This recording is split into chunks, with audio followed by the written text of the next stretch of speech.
آج موضوع دیا گیا ہے وہ قرآن حکیم کی روشنی میں ہمارے مسائل کا موجودہ مسائل کا حل ہے۔ چونکہ وقت محدود ہے، 5 بجے ہمیں لازماً بات ختم بھی کرنی ہے، تو میں نہیں چاہتا کہ اس معاملے میں کوئی زیادہ تمہید میں وقت صرف کیا جائے۔ میں سب سے پہلے یہ نقطہ بیان کرنا چاہتا ہوں کہ ہمارے موجودہ مسائل سے مراد کیا ہے۔ دیکھیے، ایک ہم میں سے ہر شخص کے انفرادی مسائل ہیں، معاش کا مسئلہ ہے، امن و امان کا مسئلہ ہے، پڑوس کا مسئلہ ہے، بچوں کی تعلیم کا مسئلہ ہے، وغیرہ وغیرہ۔ یہ ایک ذاتی مسائل ہیں کہ جن میں ہر شخص جو ہے وہ بہرحال کوئی کسی مشکل کے حوالے سے، کوئی نسبتاً سہولت کے ساتھ، لیکن یہ کہ ہر ایک جو ہے ان کے اندر مصروف ہے، مشغول ہے۔ اس سے ذرا اوپر اٹھیں تو ہمارا ایک ملک ہے پاکستان، مملکت خداداد، سلطنت خداداد پاکستان۔ اس کے حالات کیا ہیں، اس کے مسائل کیا ہیں، اس کی حیثیت کیا ہے، اس کی کیفیت کیا ہے، اس کے حوالے سے بھی ظاہر بات ہے کہ ہم میں سے ہر فرد کی کچھ ذمہ داری بنتی ہے، اس لیے کہ افراد کے ہاتھوں میں ہے اقوام کی تقدیر، ہر فرد ہے ملت کے مقدر کا ستارہ۔ افراد اگر غلط ہوں گے تو قوم کا بیڑا غرق ہوگا۔ قرآن مجید میں بھی بیان کیا گیا ہے 2 مرتبہ، ان اللہ لا یغیر ما بقوم حتی یغیروا ما بانفسہم۔ خدا نے آج تک اس قوم کی حالت نہیں بدلی، نہ ہو جس کو خیال آپ اپنی حالت کا بدلنے کا، اپنے اندر کی کیفیت کو بدلیں، اپنی روحانی اور نفسیاتی کیفیت کو بدلیں گے، اپنے ذاتی اعمال و کردار کو بدلیں گے تو قوم کی مجموعی حالت میں بھی تبدیلی آئے گی۔ لیکن اس سے بھی اوپر کا مسئلہ ہے، ایک بڑی عظیم امت ہے، امت محمد صلی اللہ علیہ وسلم۔ یہ امت آج کس حال میں ہے؟ اگرچہ اس سے بھی اوپر کی پھر ایک سطح ہے، پوری عالم انسانیت ہے، اور یہ بھی جان لیجئے کہ پورا عالم انسانیت جو ہے امت محمد میں شامل ہے صلی اللہ علیہ وسلم۔ اسی لیے علماء نے اس کی تقسیم کی ہے کہ ایک ہے حضور کی امت دعوت، جن کی طرف کے حضور کو بھیجا گیا، وہ تو صاف قرآن میں مذکور ہے کہ وَمَا أَرْسَلْنَاكَ إِلَّا كَافَّةً لِلنَّاسِ بَشِيرًا وَنَذِيرًا۔ ہم نے نہیں بھیجا ہے اے محمد آپ کو صلی اللہ علیہ وسلم مگر پوری نوع انسانی کے لیے بشیر اور نذیر بنا کر۔ البتہ امت اجابت وہ ہے کہ جو اپنے آپ کو امتی شمار کرتے ہیں، کہتے ہیں کہ ہم محمد پر ایمان رکھتے ہیں صلی اللہ علیہ وسلم، آپ سے ہمیں محبت ہے، ہم آپ کی تصدیق کرتے ہیں۔ تو میں ذرا جو چوتھی سطح میں نے بیان کی ہے اس کو تو آج کی گفتگو میں نہیں لوں گا کہ پورے عالم انسانیت کی اس وقت کیا کیفیت ہے، لیکن اب میں یہ چاہتا ہوں کہ جو تیسری سطح ہے کہ سب سے پہلے ہم یہ دیکھیں کہ امت مسلمہ، امت محمد صلی اللہ علیہ وسلم آج کس حال میں ہے، کن مسائل میں گرفتار ہے۔ آپ کے علم میں ہوگا کہ اس وقت دنیا کی کل آبادی سمجھی جاتی ہے 6 ارب، یعنی 600 کروڑ۔ اس میں کم سے کم 120 کروڑ مسلمان ہیں امت مسلمہ۔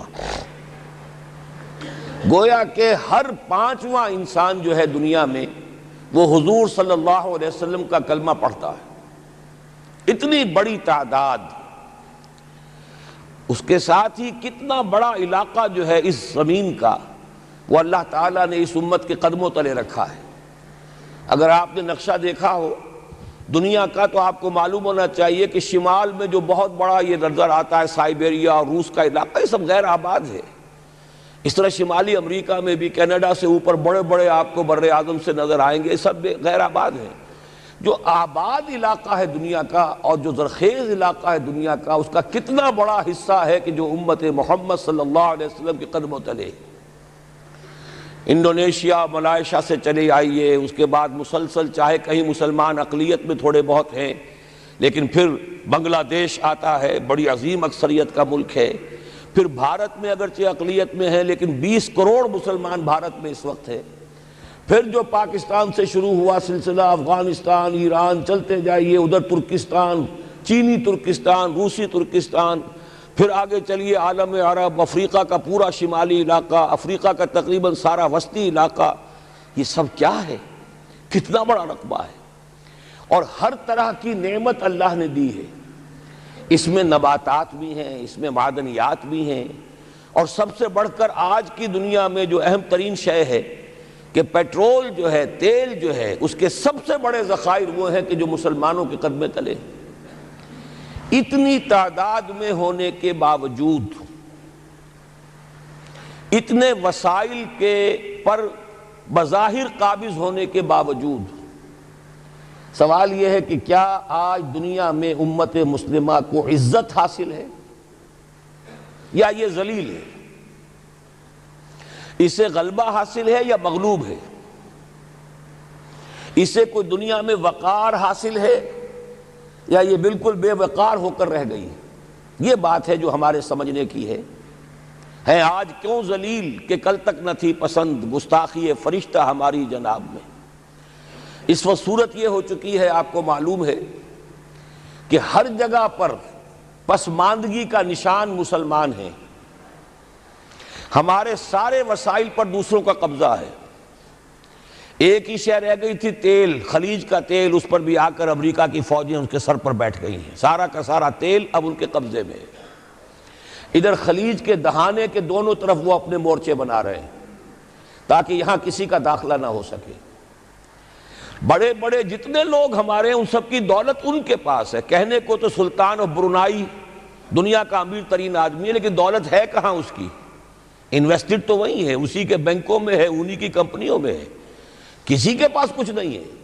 سعودی عرب کے کوئی ڈالرز ہیں تو کہاں ہیں؟ جیسے شہنشاہ ایران کا جو اثاثہ تھا، سرمایہ تھا، جو سارا کا سارا انہوں نے جو ہے وہ فریز کر لیا، تو یہ دولت تو ساری وہی ہے۔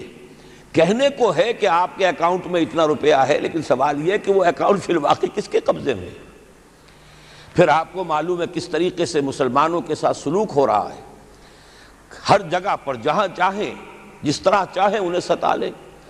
اور ان میں بھی سب سے بڑھ کر جو بات میں آپ سے کہوں گا، آج دنیا میں جتنے بڑے پیمانے پر محمد عربی صلی اللہ علیہ وسلم کی توہین و تذلیل ہوئی ہے، پوری انسانی تاریخ میں نہیں ہوئی۔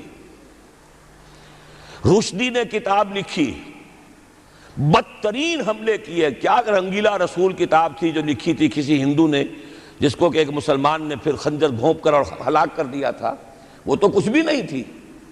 اس کتاب کو رنگیلا رسول کو 100 سے ضرب دیجئے تو یہ کتاب بنتی ہے، سیٹنک ورسز، اور وہ ملینز نہیں بلینز کی تعداد میں شائع ہوئی۔ اس کے خلاف احتجاج اگر کسی نے کیا ہے تو ان کے اوپر جوتے پڑے ہیں، ان پر ڈنڈے پڑے ہیں۔ پوری مغربی دنیا اس کے پیچھے آ گئی ہے، سپورٹ کیا ہے۔ لے دے کے ایک ملک نکلا ایران، اس نے کم سے کم یہ کہ اس کے قتل کا فتویٰ تو دیا، لیکن کیا کرے، قتل کرنے کی تو نوبت نہیں آئی۔ پورا عالم عیسائیت اس کی پشت بنا ہے، اس کی مدد کر رہا ہے۔ یہ اتنی بڑی توہین محمد رسول اللہ صلی اللہ علیہ وسلم کی اور آپ کی ازواج مطہرات کی، اور یہ بظاہر ایک ایسے شخص کے ہاتھوں جس کا نام مسلمانوں کا سا ہے، اس کا اتنا بڑے پیمانے پر ہونا، اور پھر یہ کہ مسلمان 120 کروڑ ہونے کے باوجود کچھ نہیں کر سکتے۔ میں وہ چیزیں نہیں گنوانا چاہتا کہ 15 لاکھ جو ہیں وہ ہمارے افغان بھائی جو ہیں انہوں نے جانیں دیں، فائدہ کس کو پہنچا؟ تاحال امریکہ کو، کہ اس کی جو مد مقابل قوت تھی USSR وہ ختم ہو گئی۔ اسی طریقے سے جو کچھ کشمیر میں ہو رہا ہے، ہماری بے ہمیتی، بے غیرتی کا عالم یہ ہے۔ ہم کچھ اندر خانے تھوڑی بہت کو مدد کر کے سمجھتے ہیں کہ ہم نے فرض ادا کر دیا، جبکہ فرض تو یہ ہونا چاہیے تھا کہ ہم براہ راست اعلان کرتے اور انڈیا کو الٹیمیٹم دیتے کہ سٹاپ دس بزنس، یا یہ کہ پھر ہم سے جنگ ہے۔ جنگ کا نتیجہ تو پھر اللہ جس کو چاہے دے گا۔ اگر انسان اللہ تعالیٰ پر اعتماد رکھتا ہو، توکل رکھتا ہو، اپنے موقف کی حقانیت پر بھی اسے یقین ہو، تو کم من فیۃ قلیلۃ غلبت فیۃ کثیرۃ، تاریخ میں ہمیشہ ہوتا آیا ہے کہ چھوٹی قوتیں جو ہیں ان کو غلبہ اللہ نے عطا کیا ہے بڑی قوتوں پر۔ لیکن بے غیرتی کا عالم یہ ہے، بے حمیتی کا عالم یہ ہے۔ زبانی کلامی ہم سے بڑا ہمدرد کوئی نہیں مسلمانان کشمیر کا، جس لیڈر کو دیکھو بڑھ چڑھ کر بیان دے گا، لیکن عملاً ہم کیا کر رہے ہیں؟ یہ ساری صورتحال جو میں نے آپ کو بتائی ہے، ویسے تو اب یہ کہ اگر اس میں ایک خاکہ سا میں نے آپ کے سامنے رکھا ہے، اس میں رنگ بھروں تو ظاہر ہے کہ یہ پورا گھنٹہ اسی میں لگ جائے گا، لیکن جو اس کا اصل لب لباب ہے وہ یہ ہے کہ ہم اپنی جگہ بڑے خوش ہیں کہ ہم امت مرحوم ہیں، ہم تو امت محمد ہیں صلی اللہ علیہ وسلم، ہم تو اللہ کے پیارے ہیں، ہم اللہ کے لاڈلے ہیں، ہمیں اللہ کی شفاعت، ہمیں اللہ کے رسول کی شفاعت بھی ملے گی، جنت تو گویا کہ ہمارا پیدائشی مقام ہے۔ یہ سارے جو بھی ہمارے ذہنوں کے اندر ہے خیالات، اور یہ جو ہمارے من گھڑت عقائد ہیں، آپ سوچئے کہ جب ہم جو آبجیکٹیو کنڈیشنز ہیں، گیون کنڈیشنز ہیں، جو سامنے کے حالات ہیں، ان سے جب تقابل کرتے تو معاملہ بہت مختلف ہے۔ یہ کیوں ہے؟